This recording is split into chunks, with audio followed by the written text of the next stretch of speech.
Ole da MIZO-in lo tifiahtute in zawk achibai kan bawka chho hei kabula hian David Lalrinchhana Tlanglian achua MIZO-te hi kan mithiam ten an soi thina namdang nena khai khin hian kumtam takin khuak kan tlayan ti thina amaro chu hei ṭhangthar mithiam mifing mifel tak tak an lo chuaka ei namdang nampui zawkte po hi kan tluk chho viu to ni na langa kum mila puitling chiang hian chung tifiahtute zingah chuan hei kan bula thu David po hi atela ani hi athule la te wangin helaya kan lai unauten an cover ti chuan naktip mai hian min hosan le dona zanga hian man lo takin hun min pe a ei hun chep tak kara kan hen kawm don ange kan soi don kan thremi lova kan an soi chho mop mop don ani ti chuan masaberin pu handila kan zana chen zawk ta sela ole ipian le mur na te le zirna lampang chungchang te le eng na te ngelo thoto di te kha nangman mel hriat na chuli ti chen te min thil la lo mo tang hmasawn da MIZO puchan hi mai chunga kalom khop mai hei ke te lul mai min kawm ve du hi karin phak ba kan da MIZO office to hrim hrim hi ka chaka ka chuk ma khan ka comment zoi tawa chan chu ka follow thang lenga ni kan in friend na rei tawa an nu te poi ka friend an nu pa hen contribution hi ro pui ka tia hei da MIZO channel te chu han eno le YouTube pa po nursery rhymes kan ti ang chi no pangpol hla kha million viewer an nei thak thak ani chu wang chuan MIZO te tan naw om na hla naw oi na hla ten lo siam kha tiang khan an nu pa contribution hi ka ngai lu ka follow thakop maya tlo po ka cha ka voina min han kom le du phei chu kalom tak seta hmasawn lom thu kan soi ani ti chuan ke hi ka official name chu David Lalrinchhana te ka da mai zela maru social media hen Tlanglian kan da chan chu kan hnam hi kan tlema min ron zong ve du nom takin tin Tlanglian ka da tel thina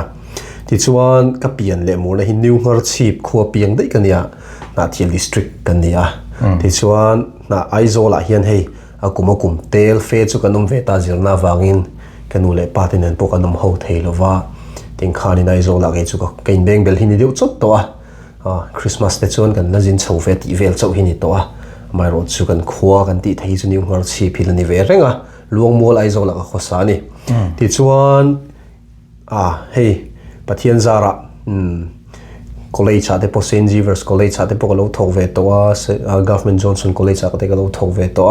tin coaching center kan ti civil service exam beite kan tran pui na mun hi JP career point charkot le CMS school pui kona te ka thok boka ma point ti khan mun dang dang ate po lecture class te ka lo pe ve thina chu tiang chuan le khabu te po ti khan kan ziak ve chu MIZO culture ba Mizoram politics chungchang ti te ka compile na material deuh type mania exam be to te tan khang chi detail lu tuk lo poimo chin ho te highlight nang deuh kha kan da boka thatiang te kha ani ti chu Mizoram University hian research scholar kalani ve deuh boka chu tiang chuanin ka hun chu ka mang ve ni kha ti chin khani phut sela kal ale tok meng alom ome ti chuan helai hian US hian eng tikhan ngei lo thena tin I hole hun tur le helai lo kardan chamchina kha an soi fia deuh lo la tin I chul hle ma hei thalak te le engenga mo story te kan lo eng hian khoi mun ate ngoin thui soi reng ma ya weng zat lai nge khoi ate nge thu soi turan som cheti te kha mi hian tha hmasawn kau tling ate nu pa chunga lom thu kan soi do chemical tlang po hian anni nu pa malak na le min du sa na liao vin helai muni ka lo thlenga ti chuan pu che wate nu pai min boi pui chot bo Indiana chuan ka thlen in chunu jing te in le pasang te nu pai min trul pui em boka an chunga lom thu kan soi masa ti chuan an mani mi mal min du sang na deu le chu tu mai kan soi tel du chu Mizoram University Students Council president te kan ni thina vice president te khalai tang khan ral tlan te nom chho phei chuan ral tlan zir na chungchang te kan lo boi pui in minister te nen te meeting kan lo nei kha tiang kan lo ti thina chu wang chun ka ming hin lo hratran to ni chu zoom meeting ate thu te min soi tir ve kha tiang khan thu te kan soi ta ka chuan kan u te mit te ka lo tlung ve deu nge ni I lo zin ve ngai wi te min du sak ve khop me a mer hriat siam nan tal programming ai monga lo moi lo zin ve shim photura nen tia kan han boi pui ve ti khan visa te kan pathian za kan hmuh ta ka chu karon suk thla August ninga karon thleng thla ti chuan kan thlen atangin sightseeing in ni thum chu kan hmanga bak chu ti khan Indiana si zang ko shana te nulinda in minan shoi boka ti chuan pilinda chu threvek tur kan ngai Mizo society lampang ti chuan in Maryland lampang mi khania ti chuan in anu Indiana karon thlenga Indiana chuan in MCC ate chu ba ka chuan voina khan kha in ko shana Methodist lama te kan soi vele ti chuan CBC USA Youth Conference Reverend Dr. Lian thangan min shoi heboka teng chuan thu soi na te kan nei theia chu ba ka milua ki Reverend Dr. Charlie ate ko shana te khatiang khan thu kan soi ve ne wa khatiang nen te chuan avai chuan paruk chhovel chu ni ve mon ni chu hei thakhat lek ka chama Sunday hi gathering chun chu ni maya aba ka chuan Sunday pi lama Youth Conference nen ka van nei tel lawa chu ka thu soi to na hawnia aba khi chu meeting kan nga thung ve hei academician deu amin cha vele politics lampang interest deu zo amin cha ani ve wang hian meeting kan nga khop maya pol sang kan hmu ma hei pu chewa te min shroi kol renga chu tiang chuan CBC CBN ti te CCI le khat yang pol sang te kanin Kawmna sa chu wang chuan hun po ka mang thavia wing ka ria mi ten min du saka ni khat po ol me ulawin min shroi cho ka tiang reng khanin mi ka Kawm ne ma ka van nei khop mai tun trom ka lokal chu chuan September ni kwa zana hian nak tuk le kan ti mayang chu ta chuan Chicago tangin ka thlok chho ve le don ni long angai nom ti chuan hei an lo du sak che big takin kan unaw lai hoin helai US lo thlen ma ingai dan le I lo thlen no ingai dan he du sak na heti ataka kan chevel te le an zingah te I han tal nuwa hian tun ma ingai dan le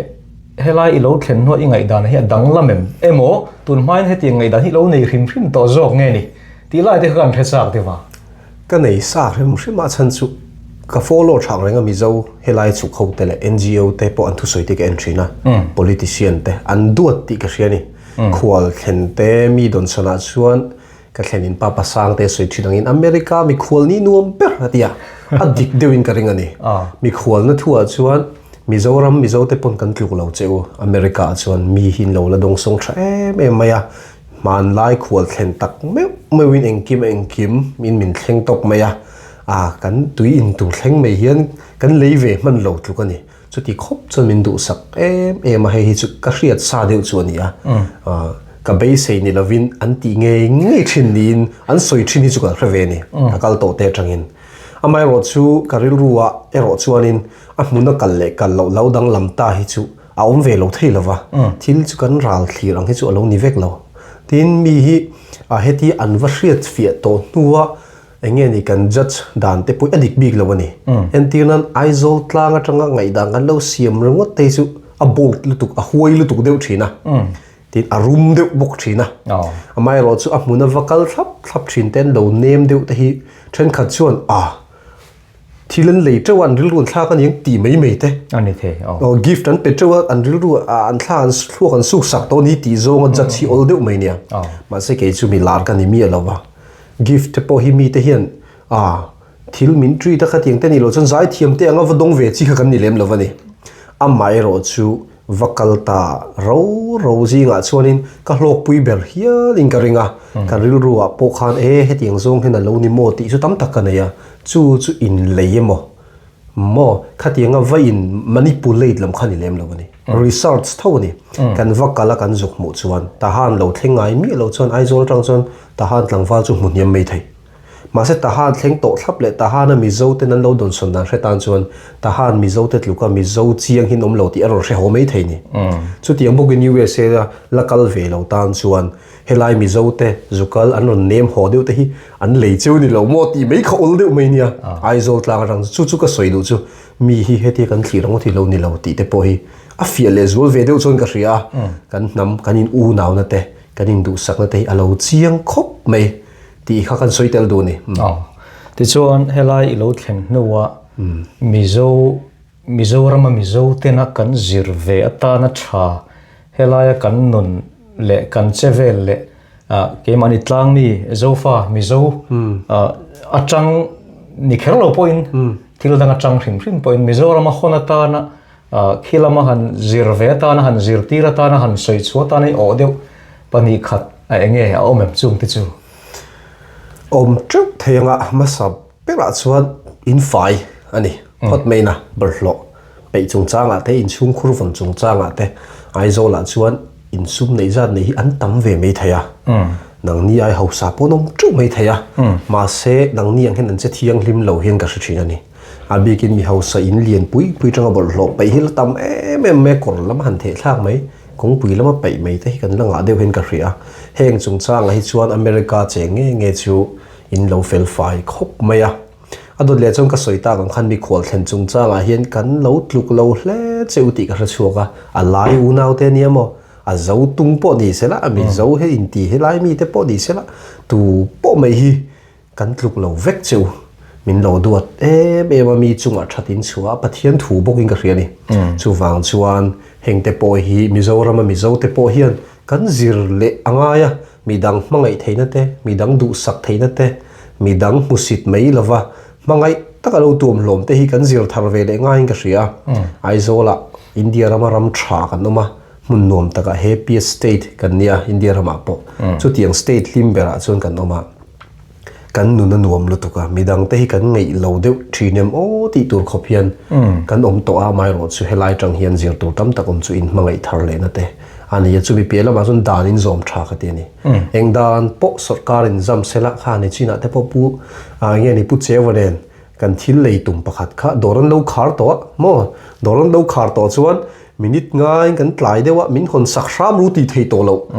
doran khar to a thei lo khani tup me ni no chu no ni tup me ta chuan Mizoram ma chuan a tlom ngai kha thazok mai thei hi lama se thil kha rule so om to chuan a zia kam khan in sefek me nang ni chu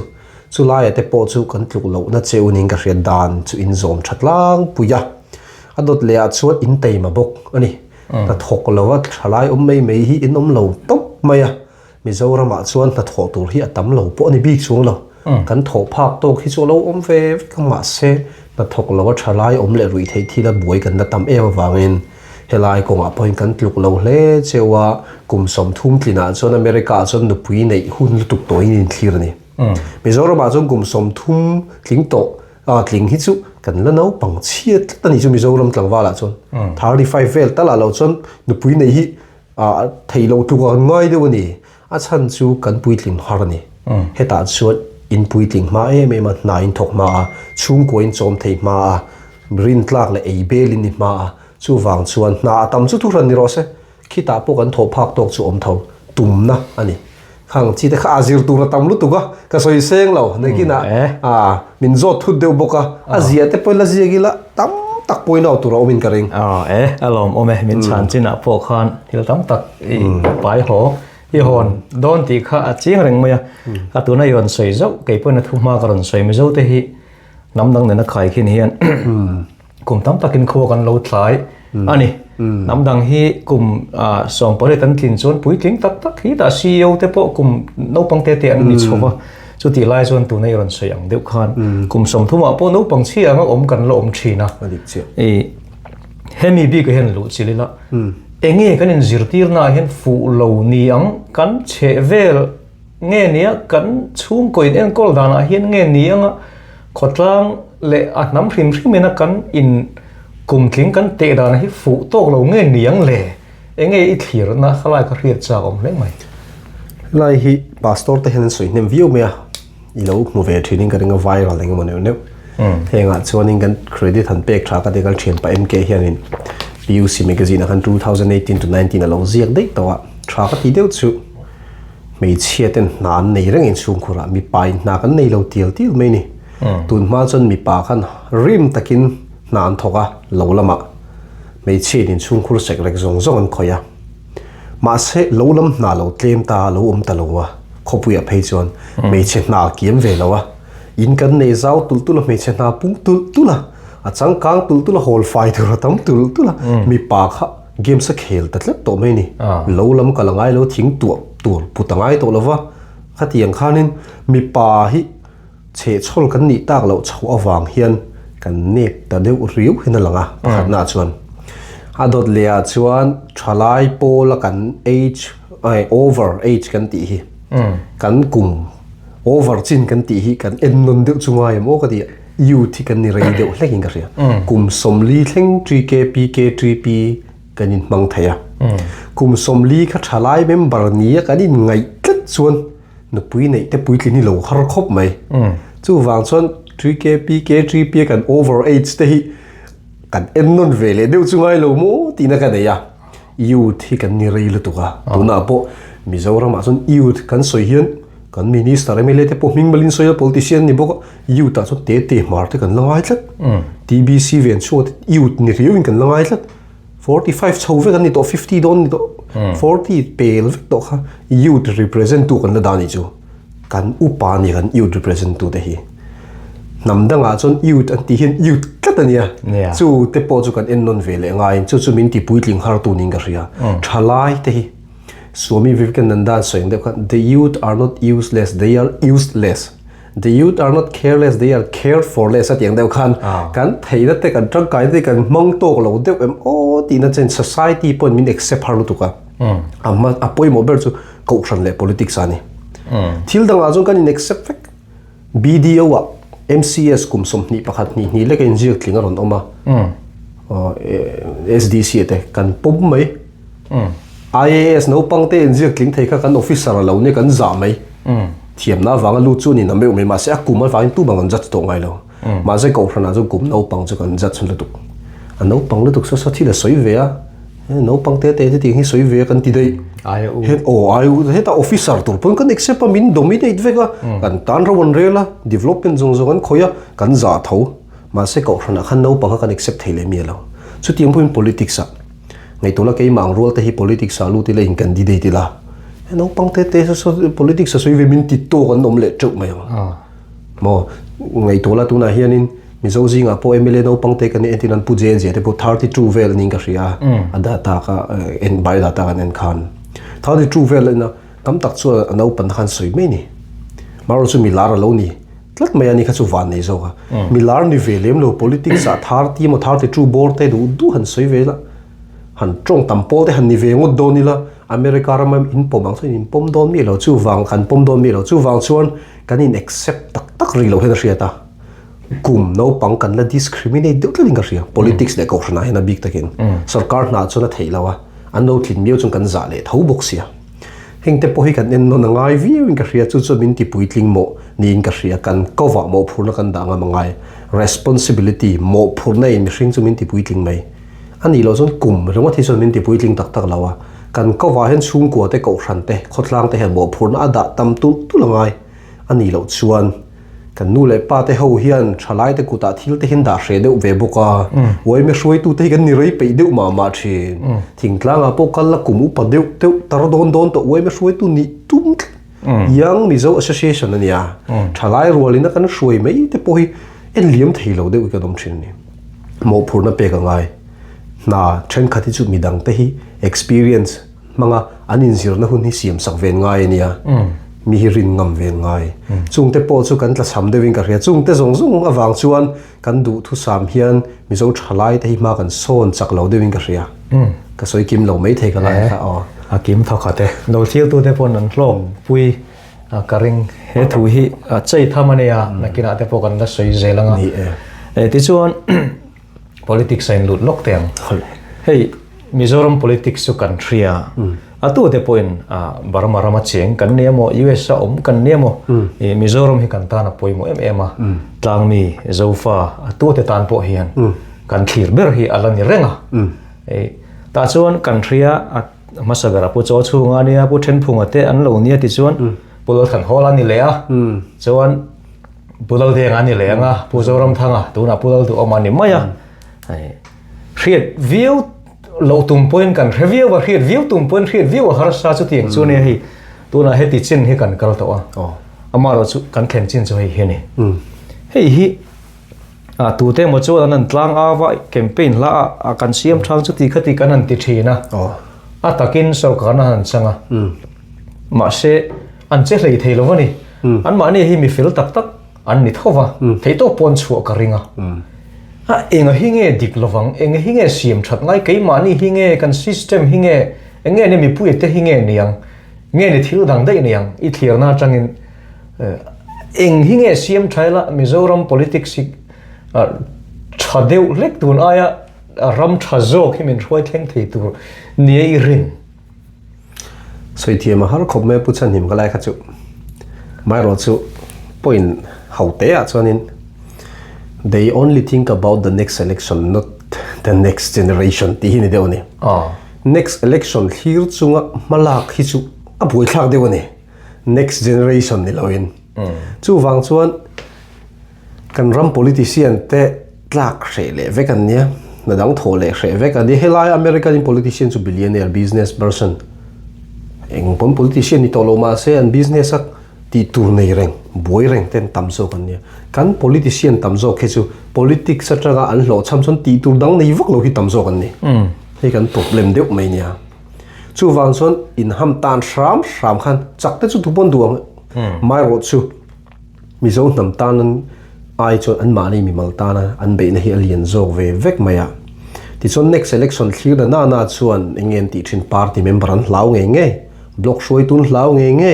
helai political will nei sang de onga thuron soi po kha ahan tlakzia block hovin demand an neya unity in demand an neya mimalin demand an neya khang ti saklo chon next an huang tin hlau ve veka candidate an pondu tolong ti ten hlawan tlin tolo ten hlawa an ti vele nge thina ei ruk tum vak lo po hian midang te nepotism hi chu bomo deuh mai nia du sak zong enge mo lo ro ru khi chu ala bo tak thelo Mizoram hian chung chu a poina lian tak ania ti chon ni pui po kan rilu kan mindset ti dik lo ve bo ni sarkar kan lein ngata kan economy chiat wang te po ne kan ram ra thei wang te po ne nga chu wang chuan India ram khi chu Mizoram chau ni lo ne corruption hi turu shim koi state po hi mo chu wang chuan in India ram chu kan om hi chuan in re vek chu har khom maya ama se Mizoram hi kan kai rol an tiang deuh hen kan kai rol phia na ko ran thleng po hen kan in fi hi chungai khop maya chung zinga chon poi bawk ati em pakhat chu Mizoram politician te hi tlak huam hen an thok me lo deuh ve hen ka riani tlak huam tak ati hi chuan in tum hi chu kumnga chung chon tam tak ati thei ka ringa mo mai ron chu tlak hi kan hre tlang em maya Mizoram kumnga chunga ka reform thei chon next election a bo wang ela poi ka ti lo ti tak hi kala hmuh lo ge chu next election a tlin le tum vek hian kan thok ve boka hi general deuh soi chuan pon lang deuh han soi chuan ani dewa khir deuh zong han soi chuan in kan mutan hi khir ve to a sum le pai lei ba te kan nga kan state a re theia kan state budget atang point 80% don hi chu salary le engeni maintenance stan kan mangzo deuh vek hi ni to maya hmasawn na tho tur hi chu kan nei tlem em chu ta labor ngai kan nga em boka chu wang chona tak na thoi har khom mai chu nga chuan state te box hi Mizoram a India ram tin kan in compare thin te hi u vele tu ka Singapore te Israel te kan soi dei zela kha chu adik theilawa kan state re thei lut tuk chu ta po India mar chakil to pa len loka kan oma chu ta tang chuan ale lama chuan ma chu kan sawn tho katia kom somnga kalta Mizoram thalak te hananila kom somnga nuwa te chuan hmasawn lo top chu kan ni big mi lawa amai ro chu du khop chu ni thei ho lawa chu nga chung kan politician te hi masa chon political will nget takan nei ngai goal nget cher choran nei ngai ya tin ti tur dang nei lo wanga politics lu ti kan nga deu bokin ka ria hi chu poi katia ti tur dang wak nei lo entiunan opportunity dang academic line ma sarkar nai mo tho tur dang nei vak lo politics ron lu thi tun ma han kan nga deu thina nei entiunan nei me NGO tang lu te kan ngal tu ka NGO te pot lom ngai pol ni a tha tho leila ma chuan hei ko ranu pa po 3k pk 3p member te upa kan thlang thei big riau ang hian NGO lo practice to hi chu a thiam point lo thiam na ro ground politics tak hian thiama than point lo view ma se election pela man post election kha kumnga chung na tho kha lo rei khop maya chumi chung chuan kan bai vai deuh ta thine mo ka ti in than lai vela mi puiril ru ne dan thiam deuh po hi na tho tak khun han kan bo tlat zel chu wang chuan na tho thiam kan ma mo deuh bok ani politician kan ti hian chungkam thiam te mi ru ne thei chau ni lo deuh na thok thiam tel tak tur hi kan than thiam zel poimo chu ti rol chon political will chu poimo ber tumna tak nei nget cheu te tin politics tui tak an ni ve ngai Mizoram kan than mo bolin tak pakhat le chu thalai te hian ke chu politician kan don chief minister kan don MLA kan don tingam hi kan tlem ania za thla kan ngai America chon mo president kan don senator kan don ti hi in zak mi lawang tum tak chuan Mizoram chon MLA kan don ti hi kan sak chan chu corrupt turamin ngai ngat an lo corruption wang ani politician kan don ti chon phakar deu turamin ngai ngat thlat kharil ru kan pe to ngai thalai te hian aim in life a politics tum ngam manom ve ngai a chung tui tak ron tum chho ngar te zo politician an ni hin a hlubik opportunity dang rem chana dang nei ve lo awang ron lut ngot hi kan tam lu tuka le po chopa som chop he pa hi fel lu tuki su som te ngun ten su soma ron o ve mai power te chon lo du ve ka tu po khan ti khan na thok thale le la khan va soma yes ati ron lu ta MLA minister ron ni ver ngota na thok tu ro le chung si lova khatiang te kan nga lu tu opportunities kan ti meng zo rem chana wang ron lut khom kha chu tiang chu kan ral deu tana ngai aim in life taka politics lu chil tum ram le nam vei tak hi thalai hi ron lu zel se ka du chu kan ma moing ka ria he ngai nam zel mai ti chuan in sui khom na lampang lu tai la hei zo fa te kan tia chin fa te kan tia mi zo te po kan tia enga po chu eng ti po en lo in ko la ka ni ko dan khan ni maya hela ya hian hei tu ma changin in sui khom le zai re lang u ti te u nau kan ni ti te me thanem ngai te chon tlang awa amar chu khoi mo hian buai na hi om zela an thlen chin chu hei hiania khoi mo lai hian tu te monin ti boi le thina tin eng mo issue alo om le thina heng sang a hian eng hinge eng tin nge chu tiang tak chuan ti la chu tiang chuan kalpui la hei hi chu tiang chuan ni se ti lampang hoi zongin enge kan sui khom na zona hen enge thil tangkai enge kan hlok pui tur niang zo fa zong te in sui khoma hete lungrul taka in po tlang taka in hret hiam taka tun aya iti tiang hei tuna chuan ma kan son view to kan in hret hiamin kan in pom tlang view to tun aya hmasawn le zol tur hian tuna in po in pom ton tur hian eng hinge poimo niang a zonga za chon soi har dewanga ṭhangthar poimo zol nia I hriat te zau view don maya puchan him kalai kha kamai ro chu ka thiamang tokin han soi tumila soi sul po hloma hei thlir tu te po min hriat pui tur kan du chu topic hi kan soi sami lo kan in tong thu ta kan in kom ve a du thu samang ka chang lo mai the chu in hriat thiam kan dil lo ka a sensitive ani in unity te zo nationalism mizo nationalism kan ti te a sensitive maya chu wang chon soi sul po hlom khom mai maro chu karil ruwa chuan mai tu na tam tak te chu kan seng ve a tun ma khan sang kha ko som re paret mei tha chawa khan champhaya chin ku ke mizo conference lian tak mai kha kan lo nei to a ta chon zoro din kum khania chon CNF din kum te pon ye chin national front ti te chumi kum chuan zo ti hin lo pum tlang ni chu represent zong khan nomenclature ang dewa kan man tu ro ta hin enge kan rot angan ti anin hnia la an ngai tu hnu khan zo ti khan lo puma chu zoro pon an choi vong zel hi ni ta zo reunification tian da mizo ti lawa zo tian da chan po hi chu tiang zelin MZPM po khan pudwal soi chu zoram people's movement kan ti chan po mizoram ti lo zoram kan ti chan chu zo ti hi kan vai kan pum tlan ani wang ani ron ti chat mai ni chu ka soi ni lo kan mi ma sa te soi ni kha lo hodio no ma za kha kan soi pu siang thar chane la khan amai ro chu ka soi ni lovin ma na kan mi ma sa te na an lo pum thin dan zo kan ya chu wanga ZPM nge pu tu na kan thlang tling me kan holo ning chu zoram ti kha kan hovak lo tin tun ma chu kan motor number te po ZRM te ni vek kha zoram mo khang ho kha zoram ti te zo ti kha kan lo mang ur maya chu barmala ma kan u daw te ponan pom zo na thak kan ti han na ngai lo mi zowi ni ti chon na deu tlat mo chin ho te po hal kha te po falam te po mi zowi ni han tingu ti la an du wak lo ma se zo fa te zo na thak ti chon an pom deu a pom lo nuam deu aniang zo ti khan lo pom tlat mai ni chu history a po khan edi zaria somruk pani chho khan fan show Burmese history khan lo ziak to zo ti khan min lo nge chin chia to tin sang kha sari chawa po khanin Father Vincent khan zawkte khan keimani hnam chi ho kamin lo chin chia to bawka chu tiang zen sang khazari somsari pali choti chlewin na le khabum hmasa khan zawkte kha DZO ang khan zawkte khan lo da bawka keimani ho ming soina an lo mang na sem me zawkte hi lo rin sa ni amai ro chu Mizoram kan om khom ta a nam chi hrang kan om khom ka soi kai du chu zawkte chau kha afam kim lo mai thaya Mizoram kha kan om khom tam na lian mun khata kan om khom bor na lian masa khania chu wang chuan zawkte ringot ai chuan ti khan ngai to na khan an seng le deuh ta a ti chuan kan hmuh theih masa teu ber chu 1898 AOB kan ne chunga kumli nu loka Mizo-ten chanchin bu kan chhuat thei ngal mai kan ro pui deuh na chu AOB nei atanga kumli chanchin bu chhuat thei ramin tlem viewing karing Mizo chanchin lai sui lo chuaka Mizo-te lo umta 1898 a chuan rei lo te sa kha zakwa pahnia Mizo le vai chanchin je Shakespeare chhuat lo om le Mizo-te lo om le ta a chan chung hun lai Mizo-te om chu mi pui khan lo pum hle to ni karing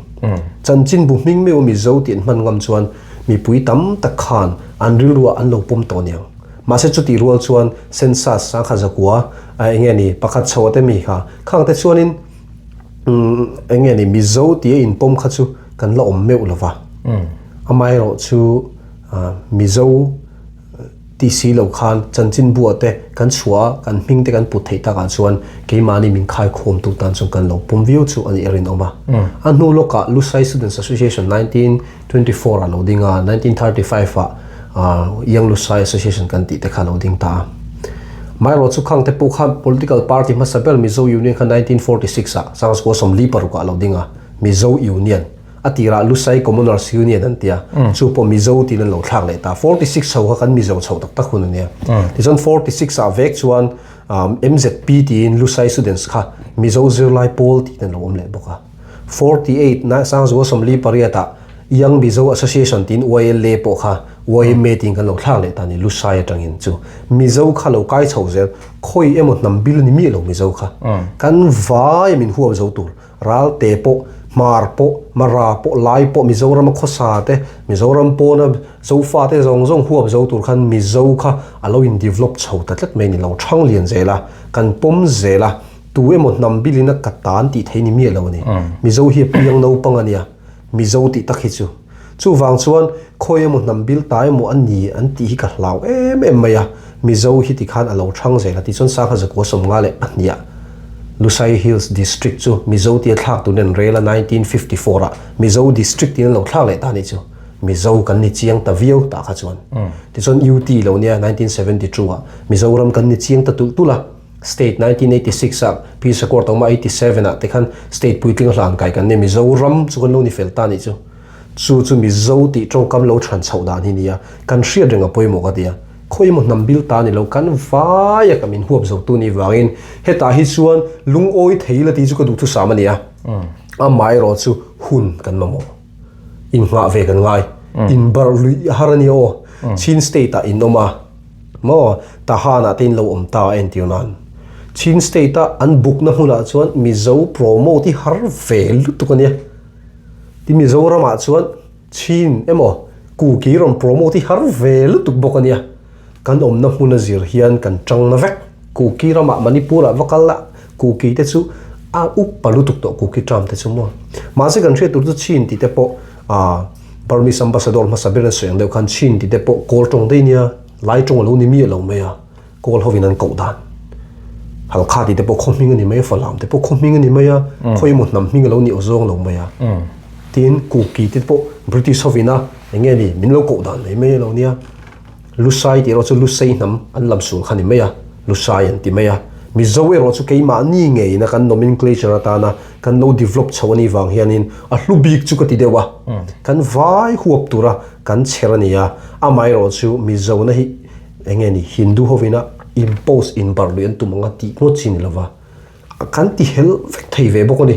chu wang chon do theina te nga thei te tin Mizoram te po ti ro puyamin be lo thei lova siam te kan mamo entirnan tun ma chon puklimen lian kunga te aboral to a IAS hote kha vai tong an zir du lo reng vai khan hun sit an du lo asan chu ram pui lai pon min ti du da em vai ho khan vai tong zir khan tha na ni IAS me pokha vairaman oma am promotion te chaklo phani jo hindi thiam lova ma se tuna chuan hindi hi tu magan hodo lo vai tong thiam ka chak lo tu kai point ka thian te punan chak don lo tu vai tong thiam kha advantage lo tam lo tu ka mizo tong kha tuna hian entinan hal kha extremist ponomang falam extremist ponomang khatiang kal for bi khowina zil du lo tam tak an veri ka ring ma se kan rama thana kan ram hi engen ya sap tong ta prosper chuan aron bel lo theilo kan ve te hi nga ya ma kan sawn chuan mizo tong zir lo khatu man du don lo thiam an du vek don chu tiang hun te po chu kan nga chho ve kan ti ve hre thi ngai ka tia MIZO-in ti vek ro mizo tong mang vek ro ti ngo chuan mi kan ti thin rim mai ve bukani helai hi chu man molovin pathian rim ro thun te po kan nga ve ngai ka tia chung chu mizo lo than chho dan te zo ti kan man dana ka soilu chu nia bawka po chu soitu tam tak omanga khalaya kha unity chung changa chuan man molo te indo thei te hi poimo chu ti ro chuan kanom na mun thewa mizo takin kanom ngai international boundary lian tak tak kan neya Bangladesh a mizo tam tak anoma India ma tam tak anoma Myanmar tam tak anom chung huna chuan a mizo thei ni ramri te chu khovel ramri te chu komishing te rin ni maya kumtin ni sianga olympic ram thar lo piang trek mai ni reng mai na independent tharin tamania kan future hi independent ani yem chu ka hrelo mase pathian hin engtika mo chon min la hruai khom mai thai min lo hruai khom to lo ani point mun khata kanom tho ram ri in min dang ani mai ma se eng ma in hlat takin kanom chu lo u naw ti khan kan in then vek thawa kan tang rual vek thaya boy huna mizoram boy chon chin state da ron tlan maya chin rama boy ron chu vele maya Bangladesh a boy ron tlan lu vele mamo huna tlan bo na tur kan nei te hlupian ka te sin ram khat vek ni la pakhat boy se tlan chen tur kan nei to lo tu na zon mun ni option kan nei je Bangladesh mizo te bulanga chin state da kan tlan don 66 ram boy chawa po tam ta kan tlan alom chu tiang zailin 21 at hen military coup ma ron tlan tha 62 a general new in hun lai point ron tlan tha tre noi thum vel bor india ma te ti chuan 1988 a ram boy alo ma ron tlan thale chawa khatente 2017 vela Rakhine state boy aron chule chawa chu tlan tawna tur kan nei de hi le lo lupian ka tia hetia in thenno ma kanom te poi pathian am rota ni mai thai kalom na mun thewa mizo takin tumila ti te po kha unity atana kan ma hruai tan chona poimen ka ria soi tur tam do khome lai ti zong khani pot se history I real le mai tin akum hi ti hian ni soi par theya kalo chuta ka hriat na nen milam ti kha I nuwa zel kan karon zui che kum le number veli soi khan I thlo ka thak le maya I le khabu chanchina han lut lokila kumin enting khai ti chu April ha khan ming kha khuang ngen enge bu ming khuang ngen han ti ngot chu mizo tonga ka ngai tu ka hre mai bok sil khuang ngen ti he chiar fu thim po hin wang khom maya ka pi ming ve mai ania ka pi tu paduat bi a fa patlum belang me en deu hi kania chu wan chan ka pi hi ka ngai hlu ke point he khovel mi singa ka ngai hlut pe ni veng chu ka pi hi chu wang chuan ka le kha bu ma saber chu alung phun na hen sum ka tuang ka ti thina ni ma se ka ngai tu chuak thu te le kha bu ka ji khan lung phun dan thazok dang hi ka hretlat lo ni le kha bu minga man ba kha a dam reng don hin ka hreto a lung phun ni voi kha ruai the le lung pakhal wa phun no lai chon ka pi ming hian le kha bu siamila ti hian mizo tam om chung ta chu lam te polum ve zel mai thaya tin khuang ngen khai la nei am ti te khuang ngen kha zor kan do te da le kha bu dor te me lo bi ka pi kha hey ahlim hi ka ring tlat ani chu wang chung khuang ngen ti kha kam phu ve loi ni chu abu chung thu kala chir lo wa he nia yan thlen chho hona te meron thon dan nge yang tu ala aṭanga amar chu chung thu kha ke ena hol kim hol zawang ren khup maya I bot sei chunga rem tin engin nge he le khabu hi bot sei turin nor kal se ti te le in zirin in chuina sam ti lampang in bot sei chho dan chanchina kha hriat te po chak ome ke ni chu hei a tul nei min nang ve ti ve khanglang ila coaching center kan thoka kan zirlai ten subject dang hi su Google a pom ve kani online search political science no thatak tak chat GPT Gemini lo chuak ta notจะเสียมตีร์เวกไทยดูอินมั้งที่นั่นเสียมซาแต่พอเฮอินเดียเรามาพอ IS not ดริสตีเต้วจีเต้ไบจูส not ชัดตักที่อ่ะฟรีดาวน์โหลดตัวพอตั้มลุดตุกตัวนี่ subject ดังที่จู่มาเซมิโซทิลฮี online hen wang khom mai ring chu wang chuan abu siam lo chuan le khabu gan recommend hen pubil Tlanglian te ke zo la te kan recommend bunga buruk thin le ngai ni chu MCS te paltlang tur chuan an ta na khir lu tuka ol samzo kin tin nge kan ti theng o ka ti chu wang chuan le khabu hi ka siam me ngai kain ka ti lo son tunge ti bi gang ti na rilu ka nei dewa le khabu ka siam mai material PDF version hen kan char thina ka boipui rei ka tlei var venas khop mai coaching center a tho hian na mai lo veya college sa zir tir dei chu eng vak hi ni lo zoka college no pang 12 run pass tim ten nia coaching center a chon PhD nei to te pon ka engineer zo to te pon ka tin sarkar na thok mek ai kai san tu te pon ka ke ni ai upatak tak shrazau tak tak ron kala a then te pe chu min dan nil ve tum de tak chi te pom ve thei nia khang chi zong zong ma khan kan om wa khan hi sa phat ve thina coaching center lecture pe hi ngai ka nei thei lo kala hu phur reng thin chu tiang chu ni wang chuan a material siam page ko uluk ve khom maya ka thei to pin ka research ve le khapu ka chia internet page ka site vek seng lawa website ta po khan le khabu ron te apo khan amai ro chu ka teng khan thei to pin ka ti vea kum thum ve zat coaching center ka thua PDF version ka pek chu nuwa abu compile ve thai ka tia kumin khan kan ti ve ta ni ro pui le khabu dang te po la ziak zel turin du sang na kan lan che ania ati thei tur omenia ni chena atir lama kan suyang khan kan una lai ho te pon hei chu min na ra na ni lo mi pa ngai ni lo that mai an ti che a hei helama te po an chuang hle che an mangrim hle che an rawn na sa hle che ti te po a hriata chu tiang ṭhangthar mi ta changa thil poimo MIZO-in kan mo thil rang te min chui puya min dap chu saka engemote la ti zel turin du sang na kan hlan cheni i chuan history i chui na sa hle to na engemo le ko bo sei tur chuan mizo history a engeni thil thenga hei hi chu tiang chu lo ni se emo hei hi apoi ani ti emo hei hi chu kan lo ti fu lo ani ti vela mo kan mi hmasa te na an lo ti dan chung changa thil fu lo deu mo kha ting level kha soi chu thiam mai har sa chu nga chon thil engemo han soi dui nem kan history a hianin nia zia than le du ni nei em ti sila ka nga karinga amai ro chu ma saber train han soila kanin u naw nai nget lo lu tu ki poi ga te ne tu na po kan ni lai le mo poi kan di thin ta to ma chuan poi ral te kan ti me ya mi zo kan sem poi ral te kan ti me zela kanin ngir mo ma lu tu kan ni kan thlang tlak te kha rei lo bonia sang khaza sari chho vel bora lu sei ho den riau kan chho kan ngai ta chu tiang treu kan hung ber kan ni kan tilu sei ho kha ti chuan a chhak lama poi nam tam takan lo ma triau ra le lama sang khaza sari somli somnga chawa sele si khuwa sang sari kho lo dinga adin chan chu poi ral laka himna na ni dei to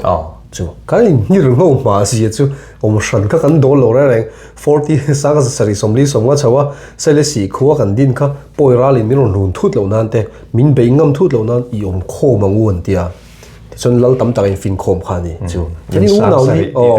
sele si sang sari de kha kanin u naw na ader lu tuk thina ma se kan la at lai ni han ti mei tai la photina khuna lo kala British hovin sang azari som komin op nuwa chuan in do lein ruan khap ta mak maya ti chuan kanin do lo ta tana amai ro chu heti chung poi hen kanin u naw na hi ader thong maya poi ka ti le deu chu 2003 vel bor han kai do ri la Burma mi no chuati te poi ka ti ni kan history re tan son poi ka ti foina ṭhangthar tam zawk te poi thei ral tlan no chu du te poi kan tam to nia ma se mi in thila ti sual hian mi malangina ti suala an namangina ti sual lo ti ju kan pomangai mi zo te po delhi che trop ve tak kan omang mi zo zong kha delhi cho mi dum so se kan rilu na kei mani din muna in da ve nga USA mi zo mi ti sual hi inom ve tuk ring zurui chhedeu thin te kholai chapo taka te ve te poinung ring America ten mi zo no chuati sen na kan ti ve khatiang zel khani kei mani din muna in da hian khatiang history kan nei khapoi ka tia hnam mang hi chon in tur tir lawang u ati sual tu han na takin rem meng u ral tlan te po kan study a thil ti sual hi ral tlan zingah criminal case le khatiang smuggling vele involved from mi som panga chon lom ral tlan hi claim takani mi sing thum chu on mani to na ma se mi sawn panga chok ral tlan zinga chuan ma se he Myanmar atanga thil tisual illegals a thil ron tirai ren chu foreign army zathum som riat board ren zathum som sari chu ni dei me Myanmaris kha ma se chung chu ral tlan tak tak ni ve lo asylum seeker ni lo khan alang ron kal thin ho hin ni ve deonia heng sumdong ho hi chu Mizoram a in khilaman tam khang kha chu ral tlan kha kan hodi runguta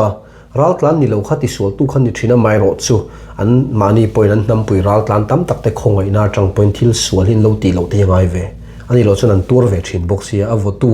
ni lo zawk zong turai ngawin a tur tiang deuh khan helai hmuna khan tur anom thina chu wang chuan heng te hi history a chuan khang hun lai thil thleng te kha poia chu wang chuan inzir fingila a namang hi chuan in holovila tha ka tia ado le chuan saitor khan tam em ma khom me tro district council kan lo chho khan mo district council ate po khan Greater Mizoram kha Mizo Union te khan aw puina sani ma se Mizo Union khan changkang renga India ram chung khan mi thlazel ta international boundary pi lam panga chu a utopia de wonti ni ka ringa India ram chunga Greater Mizoram an tuipuya ma set up po khanin Mizo Union kha branch kan ti unit kha ding nem manani Manipur ko ki zinga te khan ma se tu ma kan rin lut mek talavani Mizoram ri hi kan vei tok lo kan unaw te rin lu hi tu ma kan tuipui lo district council a kan phat san deu hialing ka riani the lesson state alo ni don khan MNF ramua Mizo National Front tuipui tamjin riang he ta barmalam ramlama po en tuipui zia kan ria puzoram thang ate pudeng aten lar lutuk ma se chu ta po state ram ri rin fela hian kan chang nangam tok lo deu thinin ka ria Manipur tal Tripura tal poi kan rin lut me lo kan zo unaw te hi chu wang chuan anril ru te pui anave thina chu wanga zoro te khaloding ni 88 ta khan 87 a state kan ni khan kan rin lut ta lo kha tam tak thoi da man ngai kan unaw te kha chan chu MNF tui puin tam sia zoro te khan unaw kara thoi dam nan thogani kha chu kan in phatsan kha kan history ate po khan thil thalo tak ning ka hredewa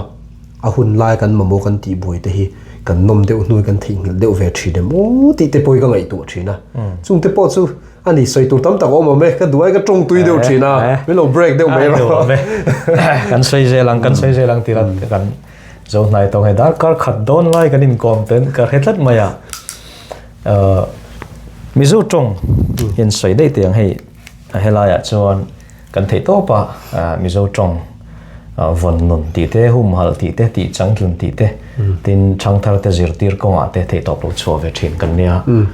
hetia in lenga kan han nei ta ka che chuan sei lo thei kan ni lova it hmuh danin i thlir danin helaya hei Mizo te engama chen chu minun hmu ve ta Mizo tong he kan thiam lo view ni in min hmu nge kan la thiam view ni in min hmu nge kalai min hmu dan bi ka kha han thema sapotila tôi fel takin in thiam ka dia ka kal na china chuan Mizo tong hi in lo langai lu khop me abikin da Mizo te ka fak du cheu ni in na thoro pui ka dia chu wang te po chu ni nga he Mizo tong hi zir tir thin ti te ka lo ria a lomum khop maya chumi piala ma chung kan lai u nau te pui ka fak du ni lai tong hi an theih hil du lo reng in zir na tur kan van ngai o ka ti community nge tak an nei zela kau thran khata den loi thei Mizo in ti zawkte hi Mizo ti lung oi to zawkte hi ti te kan dar sar lu tu ka kau thran te hi kan nga to lu tu ka kan lung rol lei thei lawa kan dar lu tu ka tin chim ral kan ol sam zo ka nam dang nei te poi kan ol sam bi kin ka ria kan lai u nau te hi nam dang nu bi pasal nei kong te kan thuk mi alo an nget char mai ni tin kau thran khata loi te hi an thei an lung rol thei mai zel in hmangai ton nan la vong nung zo an tong te hin la vong nung phian mai an fa te sap tong an thiam lu tu University Travel Brankal to ma se lai tong an thiam tel tlakzia in zira tur kan nga chu tiang bukin Mizo he lai om te hi mundang zong o mai chun in thiam ka ti America hi karin phak bak in lo thiam ti khania tin kan soibel du chu unaw kan ni na kha kan kai lok du chu ni chin khan ka soeng ka te ka theingil deu veding ka ria hey sentence siam da ni poimo a tun ma chun wording kan te thina an hnam tong le kan hnam tonga wording zat ngi nang om ti kan ngei tu thrin ni pubil thanglen te pon la khom chau thin kha poi nama chuan word chu ti zat chu lu sei tong ne in mila ti te kha kan ti thina adik chia kha kha chu hmasawn ni ma se hnam dang nen kan in te na tura ero chuan sentence siam da ni poimo khom men te linguistic te chuan linguistic zena tang chuan hei sentence ra nga chon sap trong chu SOV te lo ni ta subject object verb ni na kalta engge ni subject verb object ni kalta I go to school ten ta I go to school go verb khalai lo ta ni ma se Tibeto Burman trong region chung kan rin lu mizo trong te heng ke mani nam u nau ho kan ni zia talan na pakhat teu chu sentence atang ni tlat maya OSV ang ina kalta ta SOV OSV hi tamber ta lowa cafe ti te kha alo ni ta chu ti rol chuan entinan mizo trong chu enge ni a flexible ang lewa sap trong an bang mai te la khalai kha a flexible ti kha a fia deuh zawk ma ka hre wa ma ro chu ka thiam lo wang te ponenga flexible na deuh khan ya OSV ba khan ya SOV ang punakal theia ka ding han subject te poron ma sakhun khawma chu kan soidu chan chu kan sentence siam dan hi alo in zul fek mai ni chu right Tibeto Burman ho te hi chu history chuinan hian linguistic history chuinan lo hnong na sa to khomaya kan nam pui te khan chui chho zel kita ninge ni chain rawn pang te khan chui chho zela mo man chau nam ho nengen ti boi nuwa pok he ta la pia lam panga khanin taw lui kam vela BC sang ni vela te khan he tiang chung mang deu hi lung hriam hrai mangan nom to ni tiang chi te kha lu chui thei tlat mai ni chu chu ba linguistic kan ngai ne ngot thei lo trong i ron soi ta ka chon history chuinan tangkaya chon nam u nau in hriat nan hin lo thakho mai sentence kan siam da hen kan u nau ni ti hriat lat kan subject object verb kan rem da na hian a lo hriat the ni ti kha kan tar lang tel duwa ti chuan trong hum hal hi apoimo pathian in trong min peya min pek chan hi enge ka thiam chi lo amai chu babelin sang saka kha chon trong thu mun kha an powerful lu tu ka trong ti dar hi pathian min divine na man hit nim ve mai nge mo ti chu ka ti deu thira chang chuan ma se pathian in trong min pe ki chan that tak nei min pe ya mala soma kan trong mangin mizo le phe chu e kan zong the ni mizoram chu khan voi kha chu pu hruai te na jek to sap trong interview ngai kan nei ya kan lo ti khat le mai ti ka hreta ti mizo trong hin e ka lo van muri em ti ta ni chu kan van nei ni mizo trong kan nei te po hi tin mizo trong kan nei hi soi thui le dewa missionary ten rong bol na po khan lu sei trong kan ti kha mizo trong rong ni chhota zel hi an mong trong kai ni kan hret hiam te ni chu hei kan lai u nau chin state ami te po hen film kan le lin te hi an ma ni trong le lin na jon mizo trong le lin en du zo kan tamania ngai thadu zok tin tamania hei sarmon te phei chu sai lo nu chu ka thredu vek ta ma sai lo nu sai lo pa zok po khen mizo sarmon nu chu ko ngai thapei vok lo lo ti ni kha diang khan a trong hi a moi thlat nei thla kan nuam thlat kan ril ru thok na bik thlat ni chu wang chuan mizo trong kan nei kan van nei hum hal kan mamo a chu tiang konga chon America mizo te ka thin lung tak takin ka fak du bok cheu ni kan chang descriptive do azel ni ai chan sei po le alom oma nga yang e chuan hei Mizoram ṭhangthar lampang te po eng mo I ti puya thu sei na rang ate pon som thin chia tu te sei thina Mizoram mizo ṭhangthar no pang lam deu tlero lam te le chung ai nau te po chu tu na mizo tong an din mun hi enge I hmuh dan pa ngai viau ti nge kan din mun hi niam deu time o hei hi chu kan en dewa ngai ni until na English medium tam lutuk te hianin min ti buayam mizo trong hmasawn na tur le mizo trong kan von nun na tur le kan thiam zel na tura hian min ti chuan opem ti lampang hoi zong te po khan nge thlir na te neim nge pa ngai mai ngai dang kan nei khan lo tin min chang don nge thalai te du khop lo na hi chu om reng me ma na trong ten sa kha za ko som thum chawa po thalai ten that chelu tuk thalai te hi an lak lo tuk ti te kha chan chin bu lo chu to tho thalai te hi chu dem hi kan lo na rai to ni chu wang chuan upa te ril ruai hen thalai te hi chu kan fam kim tak thei bik lo mai ro chu kan ti thave thokhat viau chon ka ria tuna phei chu trong hi grammar phei chu mi zo te tluka tui pui kan om poring lo group tin en hiel lui reng me mi zo trong chu chang group a ko om tha pe lo an chu in hiel hin ngal deu ze dik zo ka tam dik zo chu a chan nge di jong kan tui tlang ani mai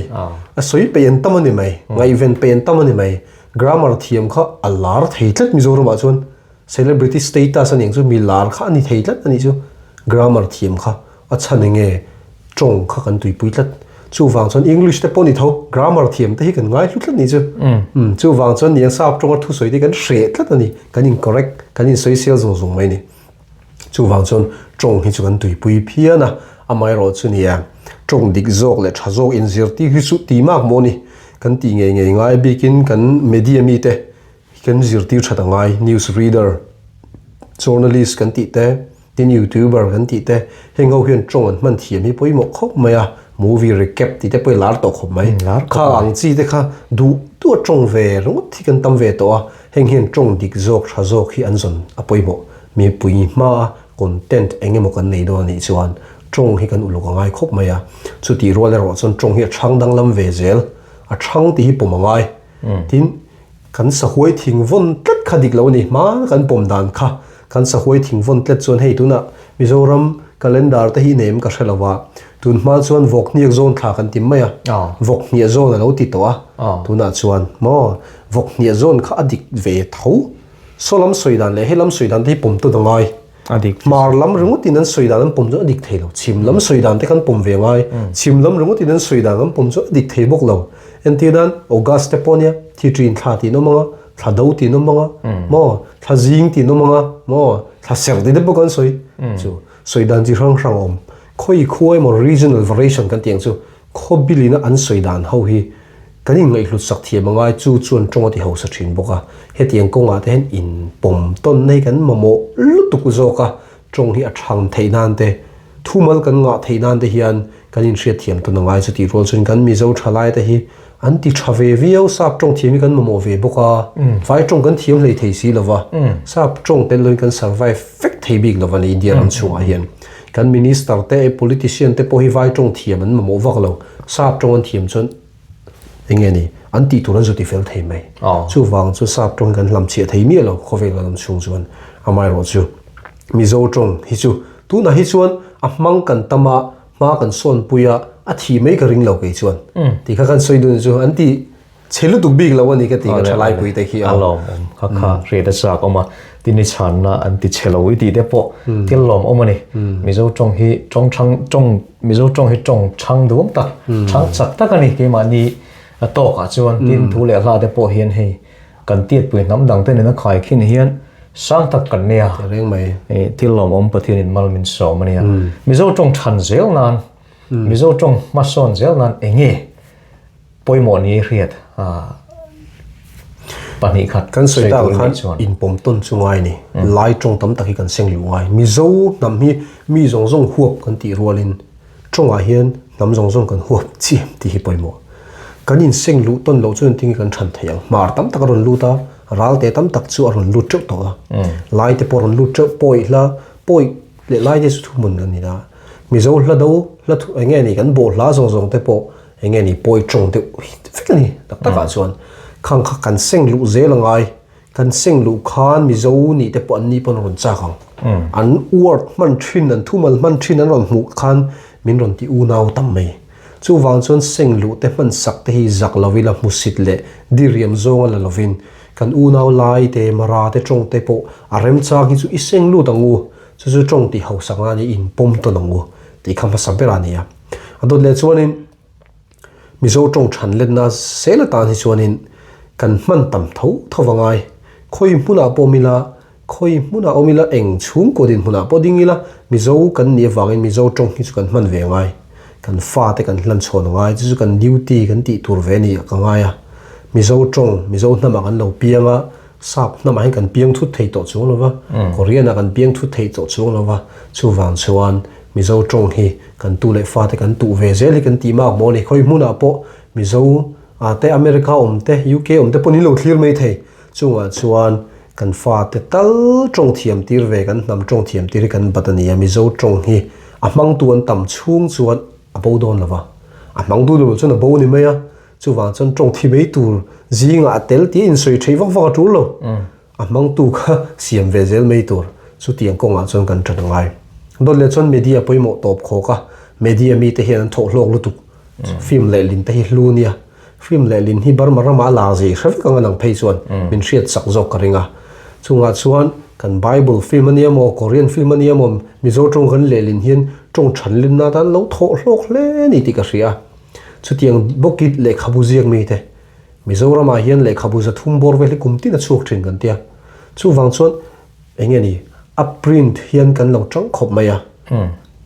le khabu hi kan chhuah rual hian adar zau thei turang perte hen han ti ila chunga chuan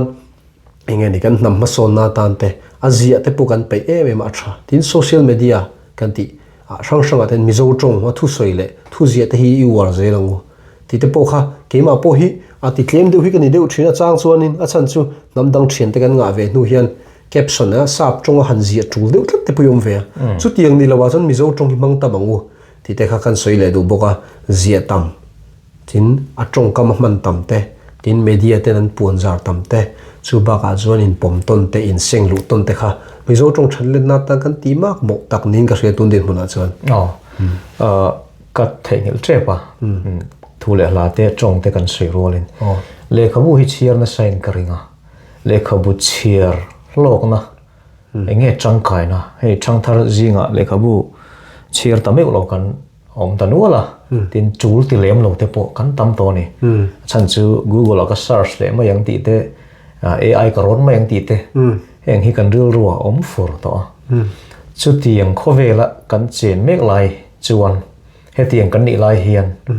le khabu chiar hi I thlir na tangin ala chul zelem ala changkayem enge changkai chana chul chan hi chu soi lo volum hi top maya fin idu pon hey triple r tia puro bar ro moi roi te ni lovin read thi ni top mai read chiaro hi ni top mai fin idu emo nghe ni hậu sắc du point I chiar nghe ngai tin chiar hian confident min pe khop maya chu thil hi ka chiar zaw ka ti lo ka ai chiar zaw hin tam khop mek ke phei chu kan chiar te ve le kala nia zero line te kan lani deu renga wang hian le kan na thole mal tur kan boi wang kan tungen chiar zaw theilowa ma se chiar ro po hianin le ka bu tha hi chiar ram ka tum ve thunga chan chu hun ka nei tam lo ti ka ria ka chiar na huna chan le ka bu tha ka ban ram ve a chu ka van nei pui ve puin ka ria ma se chiar tam hi chu an lo ria ani I chiar na I hriat na chuan engen I thu soi hi lui tui luang hen a flow de ubik thinin ka ringani nang poi thu soi ka lo en flow he heta le khabui tung tuar maya I chiar nema I thu soi kha luang thani trong kam thiam te no lei zawte hriat zawte hi mizo te na kan thil sual yen deu chu a pian pui hen kan ngai du tlat zel an nil lo mi hi aloin siam thina a environment a chevela zirin aloin siam danglam thina ni chu wang chuan mi fing te trong kam thiam te thil hre zaw te hi a pian pui ngot theilawa chu wang chuan in a chiar zaw na mang te a experience atang te a mi kom tama wang te a thil to na tang te in aloin siam mai thin ni chiar hnem hi chu han komila an hriat em an trong tam lo pun an trong chun an hriat thin ni chu tin chiar tam na chu confident ka soyang khanin ke mania in rim tong na lo om thin ni engem mozat kan lo hriat ve chon thil jong kan hre seng lo chu mania te po senator to ti yang te kan komta thang pa so chin brothers son David chu ai tharung mi lo a soi top mai ke chu ka lo hlau de si senator te nia US om kan di book se sum dong kan ni le nga la David chu hlau mi lo chan chu academica akal san wang ni ati deu rawa chu ka lom phian ani chu kha senator ka za lo ni lo ka respect du ka pu thei ka lom ngoi ma se bula khan ka in sit big mi lo a chan nge a thil min soi pui ka hre zel pathian zara I hriat ve zel na choni konfi thawang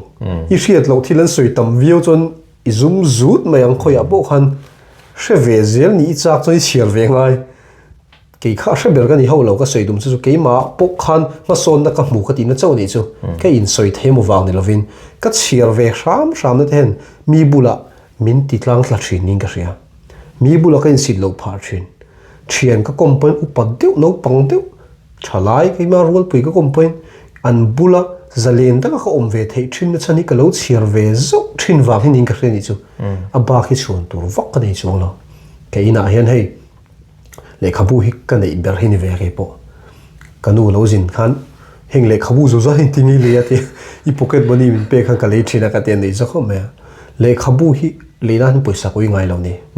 bawka hi chun ka ui ve khop mai le khabu le na chun ka ui ngai lo ka da tro me ka ina hen ka ho sak na ber chu le khabu ni chu ka in chir lo khop me le khabu tha hi voi khata ka chir vek seng bik lo ka le zong zong kha ma se kam ma mo hu na ban tur lo om te lo lu khop mai khoi lai chap tar choi mo kan chir lu bik chang te ka keu tur lo om kha a vai chir chu vek kher kha atul vek lo tam tam phei chu chung zong wang chuan le khabu chir tam te hi ke pun ka za tin a to pa chuan mi hian kan respect chu knowledge ke ni ai nei zau hi lo ni ze hei me chi te poi kan soi kai ding a phuchan dim kan soi kai lok du chu me chi te po hen unsexy definition ti dang ve tan ania driver ngai san hun lai te oma a si pai ngai san hun lai te po mai traffic thawanga a mai ro chu a to pa zon me chi hian tu nge enge ni kan mi zo nu la te pon an respect thin kan di chon an za thei tur mi hring hi nia tunge kan za thei kan di chuan kan rawn thei te hi ni tlat ni chu chu ka thalai pui te pon hriat nge ka du chu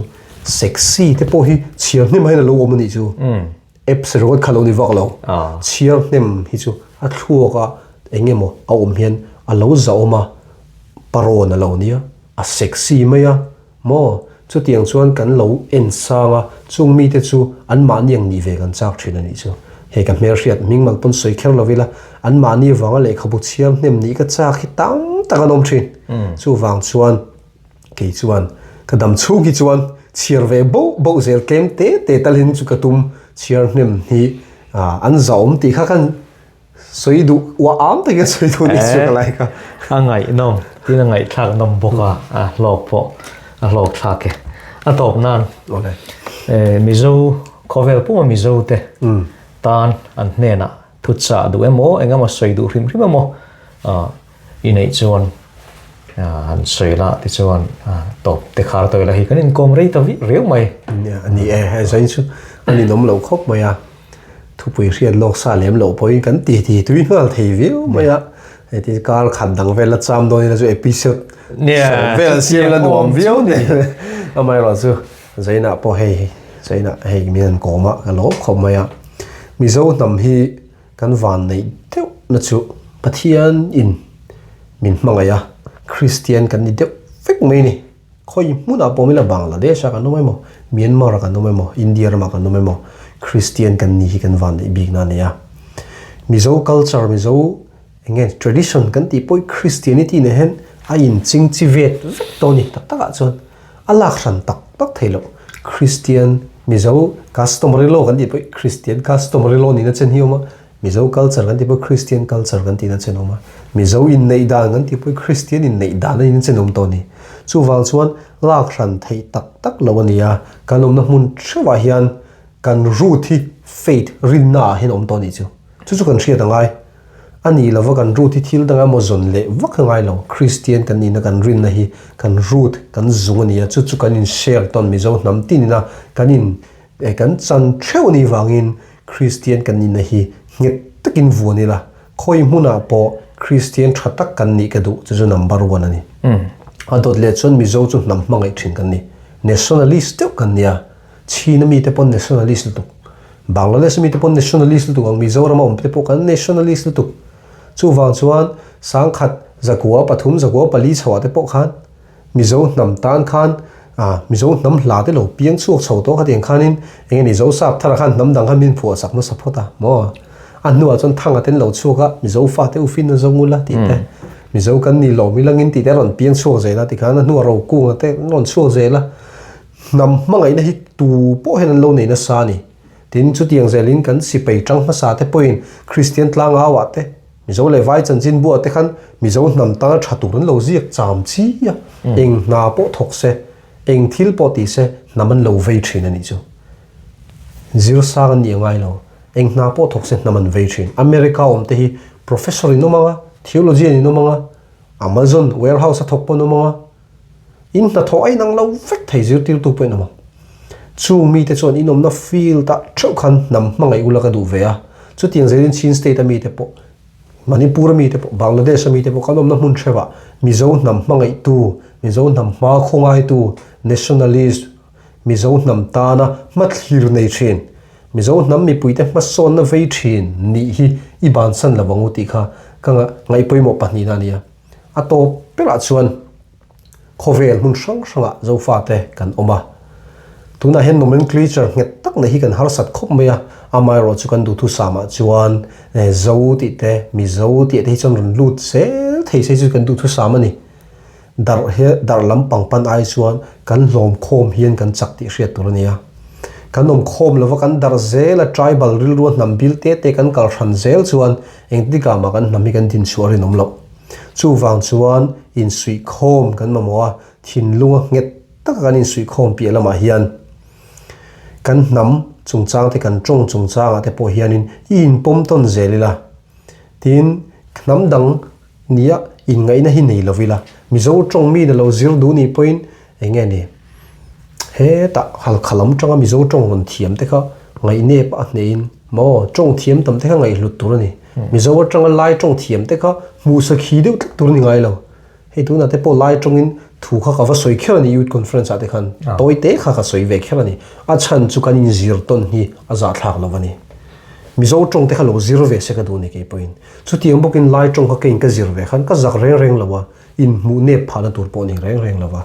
chun lai mi mizo tong lo zir ve du te kha thin ring tur ni bok lovani in zir to nang in hre to nang ti chuan gen u naw na hi nget sela kan pum khat angaya kanin u naw na ngia kan luan khom lo chon nam angin kan ding chu ngai don lova chu wang chuan kan zawa hian mizo nam te hi luang khom mila pathian min dinang takin khovel ram zong chan chin tha ril thei tur khopian chak takakal thei turin kan unity hi so het so ti kha ka soi thei chu ni me ro se valo omve ka thiahtute a tira ka soyang khan mizo te hi khovel nam dang nam lian zawk te ang bokin kan thang chowa ma kan sawn zela no pangte ni chunga puitling tak kan pung chho zela hai zanina hian mi puitling tak kum lama no pang si kan kawm theih kan lom em zanina hun tha tak min pe